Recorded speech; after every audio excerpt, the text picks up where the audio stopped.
Welcome back to the Practical Tech Lab Playwright Masterclass. Today we will continue our complete website automation journey by learning advanced user interactions, browser operations, and Playwright Codegen to build automation faster and more efficiently. Let's begin by creating a new Playwright test for day 7. So we import test and expect from Playwright, right?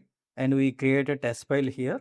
We change the name day 7 complete website automation part 3 here, right? This is day 7 and we are adding constant here base URL. It is a practical tech lab website I'm assigning here to the base URL. I'm just navigating the base URL here. Then I'm just opening this student login here.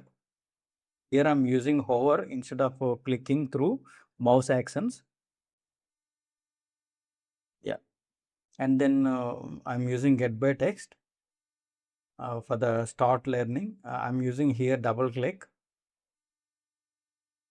After happening this double click, so we are going to the heading part for the course.